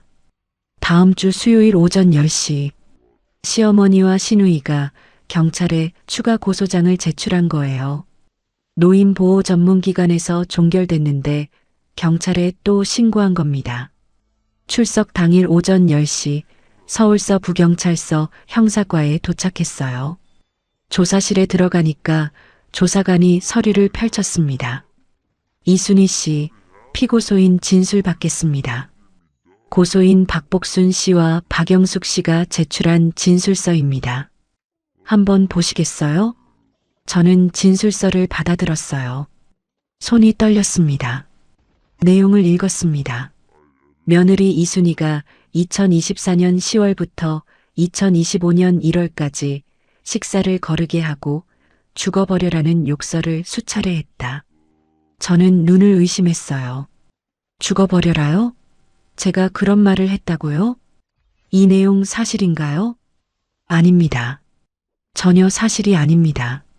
저는 가방에서 USB를 꺼냈어요. CCTV 영상 42시간 분량이 담긴 USB였습니다. 날짜별로 편집해서 15개 파일로 정리해뒀어요. 그리고 식사 준비 사진 127장도 있었습니다. 타임스탬프가 찍힌 사진들이요. 이게 증거입니다. CCTV 영상이랑 식사 준비 사진이에요. 날짜별로 다 정리해뒀습니다. 조사관이 USB를 받았어요. 영상 분석 후 연락드리겠습니다. 경찰서를 나왔습니다. 저는 길가에 서서 한참을 멍하니 있었어요. 사람들이 지나다녔습니다. 아무도 저를 쳐다보지 않았어요. 집에 돌아와서 화장실에 들어갔습니다. 변기 뚜껑에 앉아서 10분 동안 눈을 감고 있었어요. 눈물이 흘렀습니다. 참으려고 했는데 참아지지 않았어요. 여러분, 제 마음이 어땠겠습니까? 28년 동안 시어머니 모셨습니다. 새벽에 일어나 죽 끓이고 병원 다니고 기적이 갈아들였어요. 그런데 그 시어머니가 저를 노인학대범으로 신고했습니다. 죽어버려라 했다고요. 한 번도 그런 말 한 적 없어요. 경찰 출석 이틀 후였습니다. 등기 우편이 왔어요. 서울가정법원에서 온 서류였습니다. 떨리는 손으로 뜯어봤어요. 이혼 소송 및 위자료 청구서, 원고 박재홍, 피고 이순희, 청구 금액 위자료 5천만 원. 남편이 저를 고소한 거예요. 이혼 소송을요. 그것도 위자료 5천만 원을 청구했습니다. 소장 내용을 읽었어요. 배우자 이순희 61세가 계획적으로 가족을 이간질하고 재산 탈취를 시도했다. 저는 소장을 들고 멍하니 서 있었습니다. 계획적으로 이간질했다고요? 재산 탈취를 시도했다고요? 28년 동안 7억 3,440만 원을 쏟아부은 사람이 저인데요. 그 주 토요일이었어요. 휴대폰 알림이 울렸습니다. 신우이 인스타그램에 새 게시물이 올라왔다고 지인이 연락해줬어요. 요즘 젊은 사람들이 많이 본다는 인스타그램 있잖아요. 신우이 계정 이름은 YOUNGSUKPARKLIFESTYL이었습니다. 게시물 제목이 악독한 며느리 실체 공개였어요. 저는 손이 떨려서 휴대폰을 떨어뜨릴 뻔했습니다. 게시물을 눌러봤어요. 제 얼굴 사진이 있었습니다. 친척 모임 때 찍힌 사진이었어요. 허락도 없이 가져다 쓴 거죠. 사진 옆에 글씨가 적혀 있었습니다. 노인학대범, 사기꾼, 우리 가족을 파탄낸 여자. 저는 눈앞이 캄캄해졌어요. 심장이 쿵쾅거렸습니다. 댓글을 봤어요. 340개가 달려 있었습니다.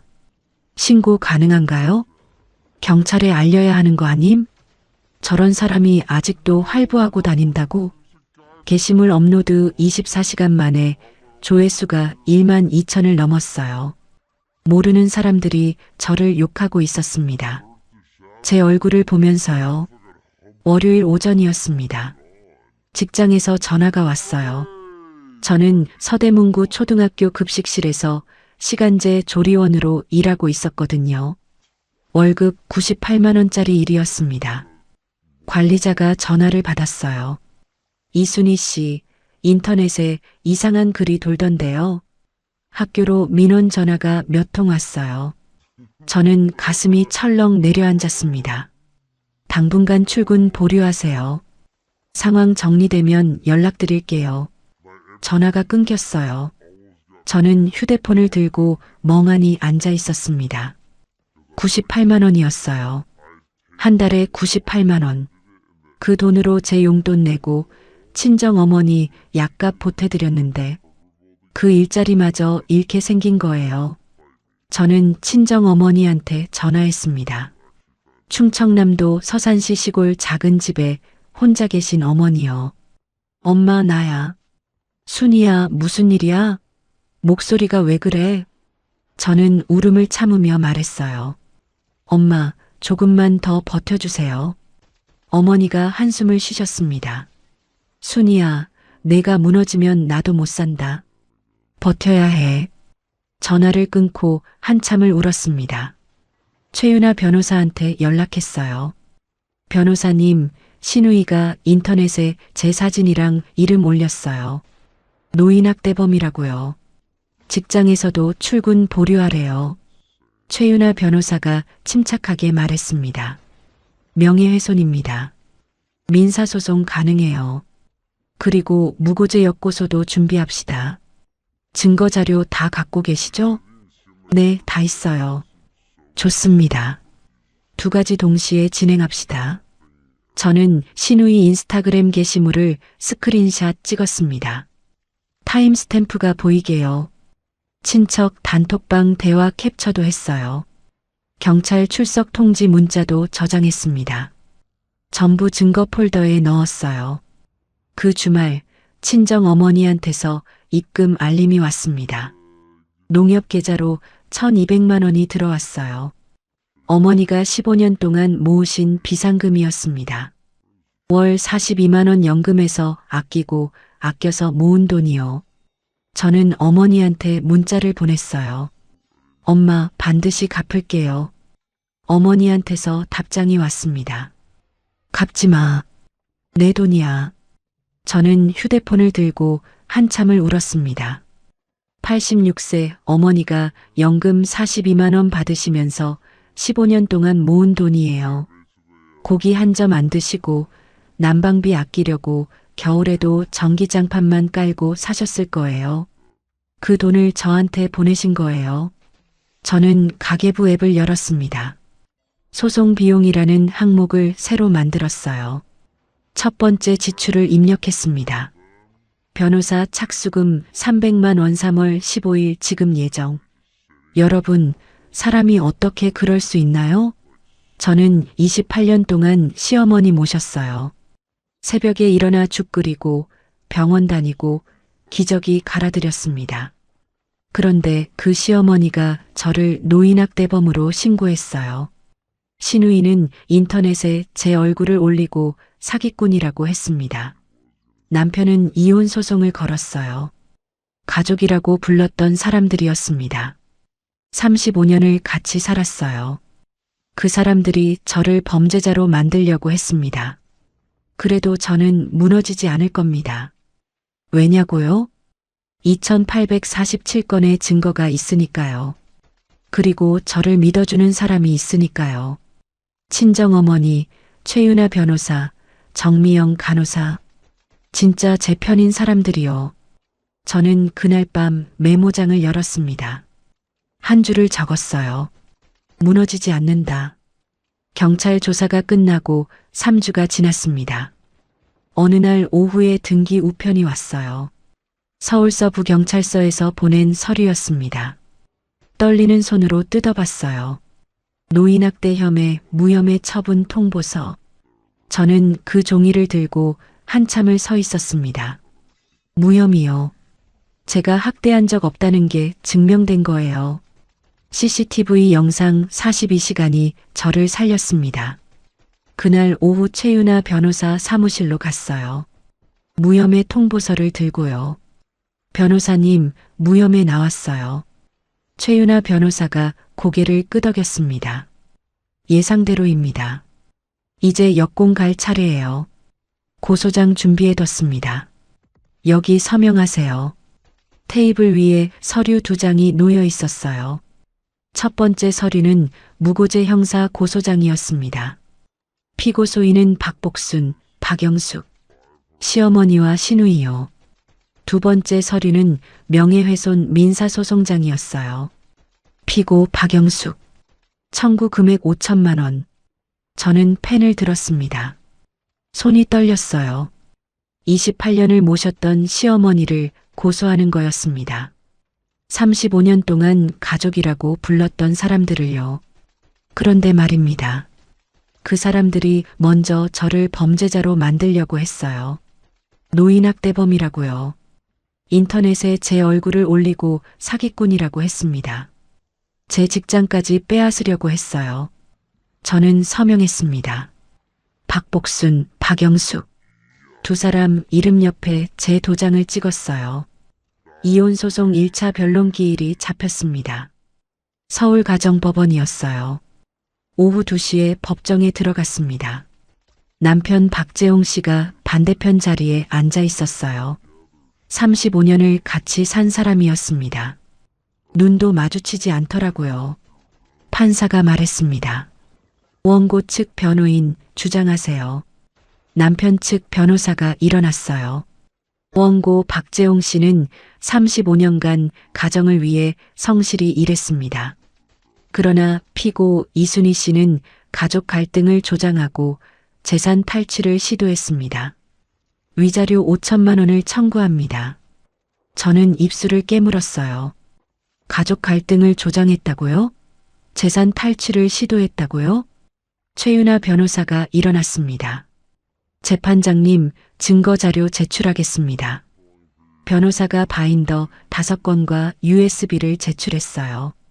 제가 28년 동안 모은 영수증과 통장 내역이었습니다.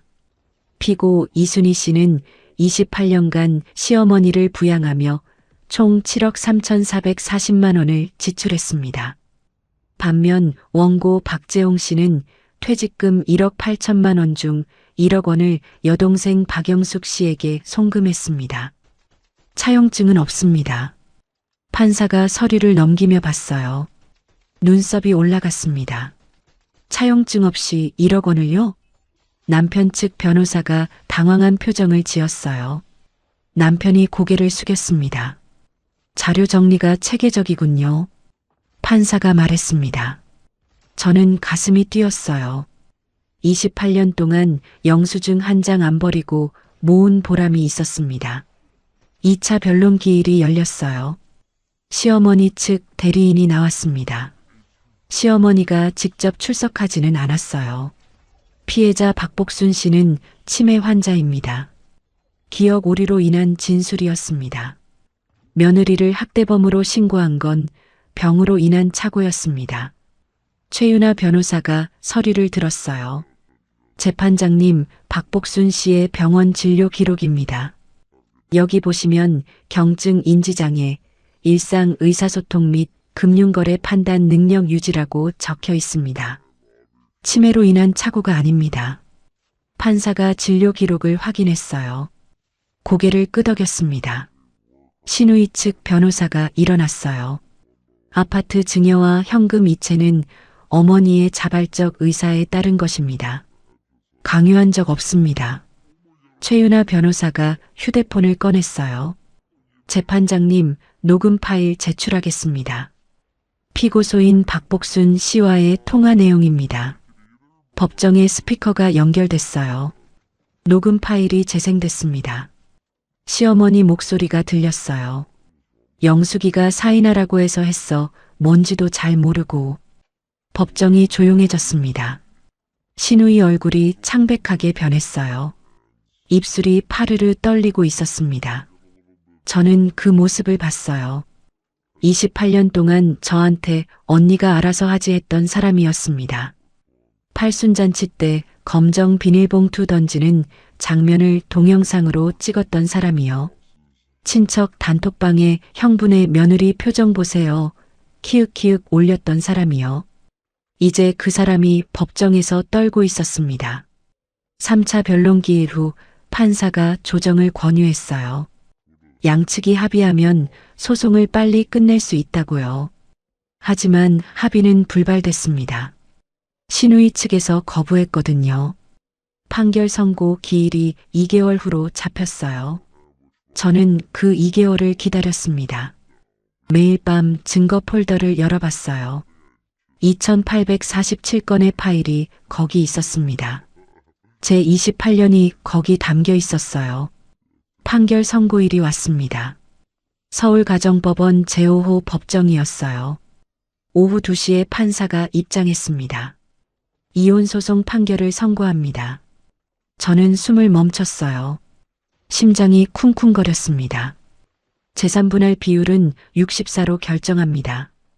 피고 이순희 씨 목 60%, 분할 금액 4억 1천만 원 확정합니다. 4억 1천만 원이요. 제가 60%를 받는 거예요. 저는 귀를 의심했습니다. 위자료는 역으로 원고 박재홍 씨가 피고 이순희 씨에게 8천만 원을 지급하라는 판결을 내립니다. 사유는 원고의 가사방기 및 부양 의무 불이행입니다. 남편이 저한테 위자료를 내라고요. 8천만 원을요. 남편이 저를 고소했는데 되레 남편이 돈을 내게 된 거예요. 저는 눈물이 났습니다. 참으려고 했는데 참아지지 않았어요. 같은 달에 명예훼손 민사소송 판결도 나왔어요. 신우이 박영숙 씨는 손해배상금 5천만 원을 지급하라는 판결이었습니다.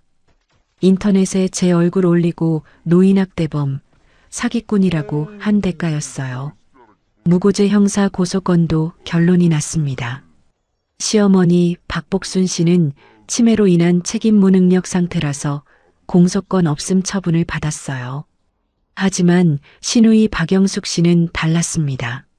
무고죄로 기소돼서 벌금 700만 원 약식 명령을 받았어요. 모든 소송이 끝났습니다. 재산분할 4억 1천만 원, 위자료 8천만 원, 명예훼손 손해배상 5천만 원, 신우이 무고죄 벌금 700만 원. 저는 법원 앞 계단에 섰어요. 최윤아 변호사가 옆에 있었습니다. 이순희 씨, 정말 수고하셨습니다. 최윤아 변호사가 손을 내밀었어요. 저는 그 손을 잡았습니다. 악수를 했어요. 변호사님, 감사합니다. 변호사님 아니었으면 못 이겼어요. 아니에요. 이순희 씨가 증거를 모으셨잖아요. 2847건이요. 저는 그걸 정리했을 뿐이에요. 저는 고개를 끄덕였습니다. 28년 동안 영수증 한 장 안 버리고 모은 게 저를 살렸어요. 앞으로 좋은 일만 있으실 겁니다. 최윤아 변호사가 말했어요. 저는 고개를 숙여 인사했습니다. 집에 돌아와서 증거 폴더를 열었어요. 하위 폴더를 하나 만들었습니다. 종결이라고 이름 붙였어요. 판결문 스캔본 사건을 저장했습니다. 이혼소송, 재산분할, 명예훼손, 무고죄. 사장의 판결문이 거기 들어갔어요. 저는 충청남도 서산시에 계신 친정어머니한테 전화했습니다. 엄마, 나야. 다 끝났어요. 어머니가 아무 말씀 안 하셨어요. 5초 동안 침묵이 흘렀습니다. 전화기 너머로 어머니 숨소리만 들렸어요. 그리고 흐느끼는 소리가 났습니다. 순이야, 잘했다, 잘했어. 저도 울었습니다. 전화기를 붙들고 한참을 울었어요. 전화를 끊고 창문을 열었습니다. 바깥 공기가 차가웠어요. 깊게 들이마셨습니다. 3월 바람이 볼을 스쳤어요. 저는 휴대폰 캘린더를 열었습니다. 한 줄을 입력했어요. 새 출발 D-30. 여러분, 28년이었습니다. 새벽 4시에 일어나서 죽 끓이고 병원 모시고 다니고 기저귀 갈아드렸어요. 명절마다 11시간씩 부엌에 서 있었습니다. 그 대가로 검정 비닐봉투를 받았어요. 1200원짜리 홍삼 캔디가 든 봉투요. 그런데 말입니다. 저한테는 영수증이 있었어요. 2847건의 증거가 있었습니다. 그게 저를 살렸어요. 정미영 간호사 말이 맞았습니다. 기록이 나를 살립니다. 판결 확정 후 한 달이 지났습니다. 어느 날 오후에 휴대폰 알림이 울렸어요. 농협 계좌 입금 알림이었습니다. 재산분할금 4억 1천만 원. 입금 완료. 저는 휴대폰 화면을 한참 들여다봤어요. 숫자가 진짜인지 몇 번이나 확인했습니다. 진짜였어요. 2주 후에 또 알림이 왔습니다. 위자료 8천만 원 입금. 그리고 며칠 뒤에 신우이 손해배상금 5천만 원도 들어왔어요. 총 5억 4천만 원이었습니다. 제 계좌에 5억이 넘는 돈이 찍혀 있었어요. 61년 살면서 처음 보는 숫자였습니다. 입금 확인하자마자 친정 어머니한테 전화했어요. 엄마, 나야. 돈 들어왔어요. 엄마가 보내준 1200만 원 지금 바로 보낼게요. 순이야, 그 돈은 내 돈이야. 갚지 마. 아니에요, 엄마. 빌린 돈은 갚아야죠. 저는 바로 송금했습니다. 1200만 원을 어머니 계좌로요. 15년 동안 연금 42만 원에서 아끼고 아껴서 모은 돈이었어요. 어머니한테 하루라도 빨리 돌려드리고 싶었습니다. 어머니한테서 전화가 왔어요. 순이야, 이 돈 다시 보낼 거야. 엄마, 제발 받으세요. 그 돈으로 겨울 이불 새로 사시고 고기도 좀 드세요. 이제 엄마도 좀 편하게 사셔야죠. 어머니가 한참 말이 없으셨어요. 그리고 작은 목소리로 말씀하셨습니다. 순이야, 고맙다. 저는 전화기를 붙들고 울었습니다. 그 주말에 인터넷을 켰어요. 부동산 사이트에 들어갔습니다. 검색창에 강원도 속초시 바닷가 아파트라고 쳤어요. 매물이 쭉 나왔습니다. 저는 35년 동안 바다를 본 적이 없었어요. 신혼여행 때 제주도 갔던 게 마지막이었습니다. 그 후로는 시어머니 모시느라, 명절 준비하느라, 병원 다니느라 여행 한 번 못 갔어요. 매물 3곳을 추렸습니다. 다음 주말에 속초로 내려갔어요. 혼자 KTX 타고 갔습니다. 창밖으로 풍경이 지나갔어요. 논밭이 보이고 산이 보이고 터널을 지나니까 바다가 보였습니다. 저는 창문에 이마를 대고 바다를 봤어요. 파란 물결이 반짝거렸습니다. 눈물이 났어요. 왜 우는지 모르겠는데 눈물이 멈추지 않았습니다. 속초역에서 내려서 부동산 3곳을 돌았어요. 첫 번째 집은 너무 낡았습니다. 두 번째 집은 바다가 안 보였어요. 세 번째 집을 보러 갔습니다. 조양동 소재 아파트였어요. 15층이었습니다. 현관문을 열고 들어갔는데 거실 창문으로 바다가 보였어요. 동해 바다가 한눈에 들어왔습니다. 저는 거실 창 앞에 서서 한참을 바라봤어요. 수평선이 보였습니다. 하늘과 바다가 맞닿은 곳이요. 61년 살면서 이런 풍경은 처음이었어요. 이 집으로 할게요. 부동산 사장님이 웃었어요. 좋은 선택하셨어요. 전용 59제곱미터, 매매가 2억 3천만 원입니다. 저는 계약서에 서명했습니다. 계약금 2,300만 원을 그날 바로 입금했어요. 잔금은 2개월 후로 잡았습니다. 서울로 돌아오는 KTX 안에서 창밖을 봤어요. 해가 지고 있었습니다. 하늘이 주황색으로 물들었어요. 저는 휴대폰을 꺼내서 요양보호사 교육원을 검색했습니다. 28년 동안 시어머니 간병했잖아요. 새벽에 일어나서 죽 끓이고 기저귀 갈아드리고 병원 모시고 다녔습니다. 그 경험이 쓸모없는 게 아니었어요. 자격증을 따면 일을 할 수 있었습니다. 서울 은평구에 있는 교육원에 등록했어요. 이론 교육 80시간, 실기 교육 80시간, 현장 실습 80시간, 총 240시간 과정이었습니다. 교육이 시작됐어요. 매일 오전 9시부터 오후 5시까지 수업을 들었습니다.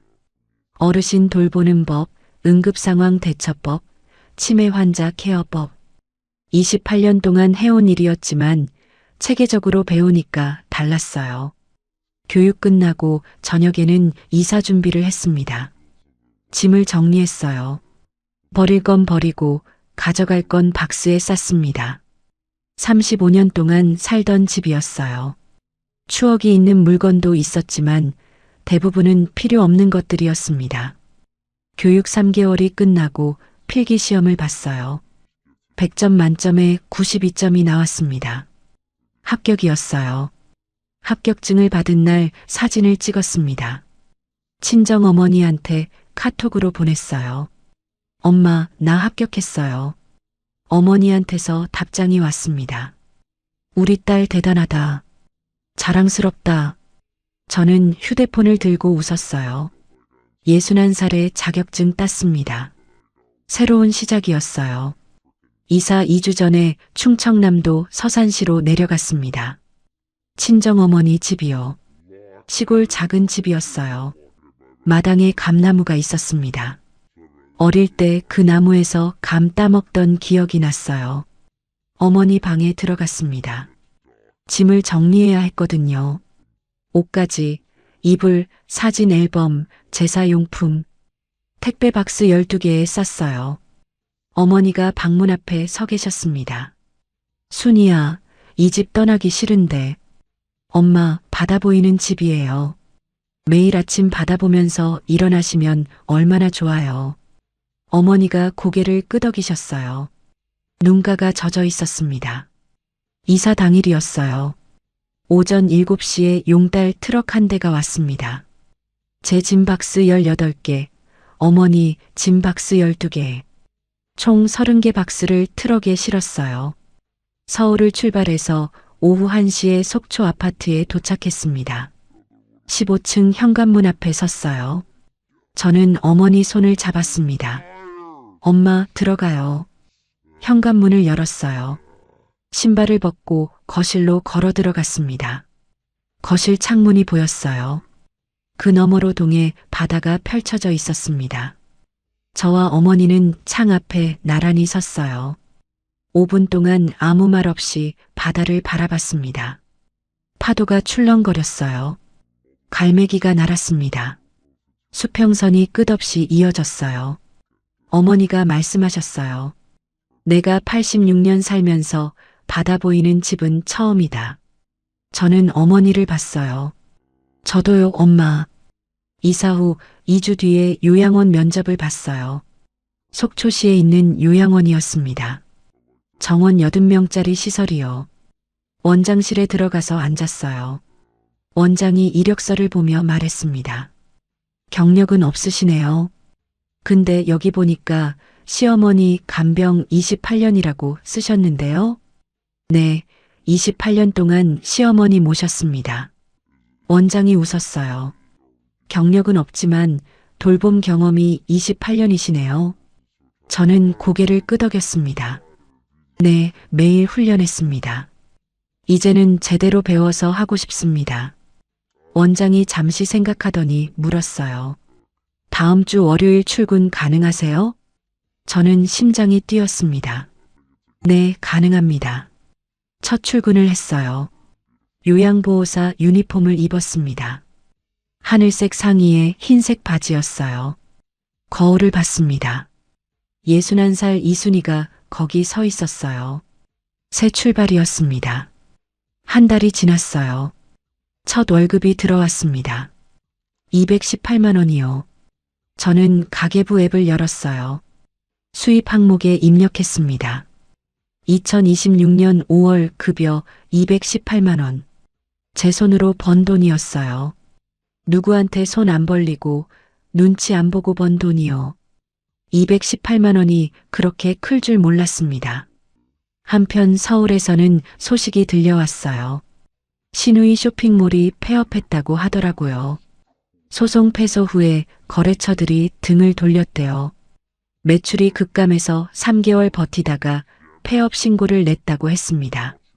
시어머니는 치매 증상이 악화됐어요.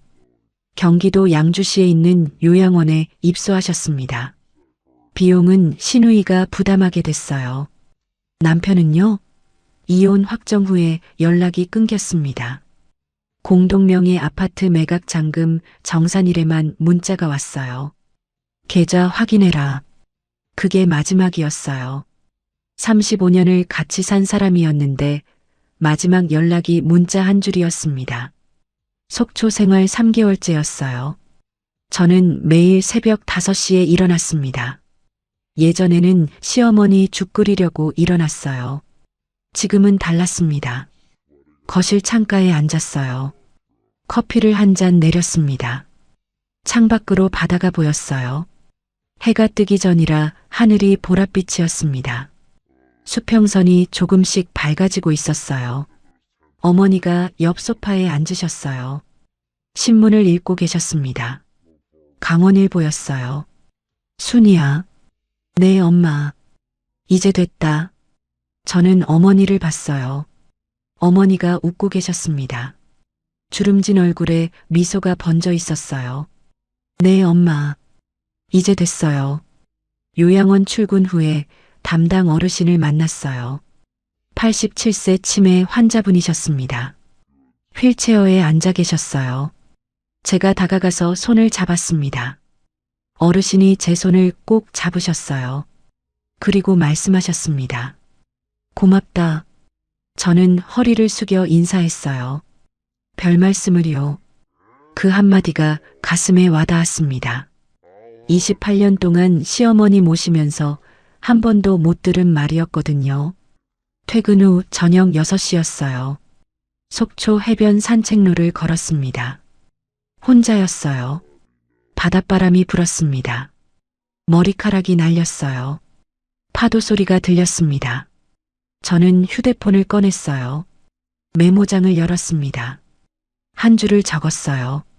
삶이란 남을 위해 태우는 것이 아니라 나를 지키며 함께 걷는 것. 메모를 저장했습니다. 휴대폰을 주머니에 넣었어요. 해가 지고 있었습니다. 수평선 위로 주황빛이 번졌어요. 하늘이 붉게 물들었습니다. 저는 해변 끝까지 천천히 걸어갔어요. 여러분, 저는 61살의 새 인생을 시작했습니다. 28년 동안 시어머니 모시고 35년 동안 남편한테 무시당하고 검정 비닐봉투에 1200원짜리 인생 취급받았어요. 그런데 말입니다. 포기하지 않았습니다. 기록했어요. 증거를 모았습니다. 싸웠어요. 그리고 이겼습니다. 이제 저는 바다가 보이는 집에서 삽니다. 친정어머니랑 함께요. 매일 아침 커피 마시면서 바다를 봐요. 요양원에서 일하면서 제 손으로 돈을 벌어요. 이게 제 새 인생입니다. 여러분, 35년 세월이 흐르고 나서야 깨달았습니다. 피를 나눴다고 다 가족이 아니라는 것을요. 진짜 가족은 내 아픔에 같이 울어주고 내 헌신을 알아주는 사람이라는 걸 이제야 알았습니다. 지금 제 휴대폰에는 여전히 그 증거 폴더가 있어요. 2847건의 파일이요. 가끔 열어봅니다. 영수증 한 장 한 장에 제 28년이 담겨 있거든요. 그 기록이 저를 살렸습니다. 매일 아침 바다를 보면서 다짐해요. 다시는 남을 위해 나를 잃어버리지 않겠다고요. 여러분도 저처럼 바보같이 참고만 살지 마세요. 억울할 땐 기록하시고 나 자신을 가장 먼저 아끼는 법을 배우셔야 합니다. 착하게 사느라 손해보지 마세요. 세상은 참는 사람한테 더 많은 걸 요구하거든요. 속초 바닷가 산책로를 걸으며 처음으로 깊은 숨을 내쉬어 봅니다. 61년 살았는데 이제야 제 인생의 진짜 주인이 된 기분이에요. 옆에는 친정 어머니가 계시고 창밖에는 바다가 있습니다. 이게 제 새 인생입니다. 혹시 지금 이 순간에도 혼자 소갈이하며 눈물 짓는 분이 계신다면 제 이야기가 작은 위로와 용기가 되었기를 진심으로 바랍니다. 이야기를 끝까지 들어주신 분이 계시다면 어디서 듣고 있는지 댓글 하나만 남겨주세요. 감사합니다.